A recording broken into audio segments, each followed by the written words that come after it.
Good morning, everybody. I'm not trying to, or I don't plan on to continue to use the whiteboard, but it's been a little bit more effective in illustrating my points lately. So I know last week's video was rather long, longer than I'd usually like to make a video, but it's also one of the most important videos in how you guys can win the big refreshes, and I see reps having massive success with it. So today's video, I'm going to try to be short, sweet, to the point, and I want to talk about IBM maintenance.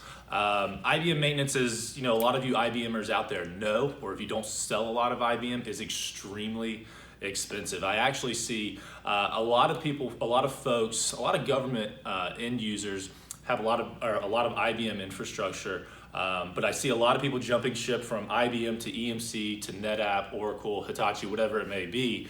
But what that means is there's still a lot of big end users, big banks, big hospitals, government agencies that still operate on IBM, and that equipment's end of life or end of service life. So it still needs to be supported. There's really no sense, because of its end of life, to go with IBM. Now the cool thing about IBM, and again, you IBMers probably know this, but IBM's made of two separate pieces when it comes to maintenance. So you have IBM hardware maintenance, and then you have IBM software maintenance, otherwise known as SWMA. The cool thing about IBM and EMC, NetApp, they're a little bit more strict when it comes to this piece, is you can actually split these two. So you can do software maintenance with IBM, and you can actually do the hardware maintenance, say third party, I'm going to draw a line here, with Procurri.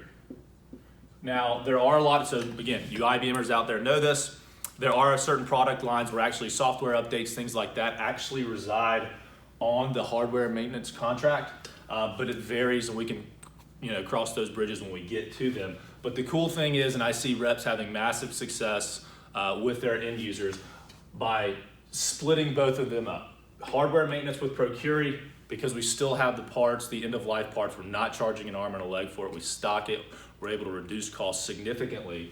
And then the SWMA is staying with IBM. So it really adds an extra security layer for your customer to know that IBM still backs them on the SWMA piece, and the comfortability knowing that IBM can still get involved.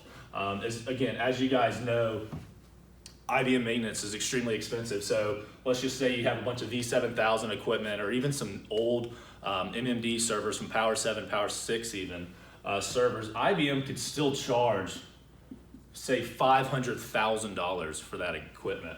That same equipment under Procurri is probably, and again, I'm just guesstimating, it depends on the equipment itself, it's probably going to be around 150 to 200K. So at a minimum, you're saving 300K. At a minimum, you're saving that. So that 300K can go to so many different initiatives. A lot of people will still run their DR boxes on IBM. I've seen reps, resellers, let's take their customer was a huge hospital, even a bank was a very similar story too. They took that 300K and used it to migrate. They actually took their DR box, or their production box was IBM. They moved it to a new EMC solution, converted their IBM infrastructure to their DR box, which makes it even more of a case to go with the Procurri IBM kind of hybrid solution.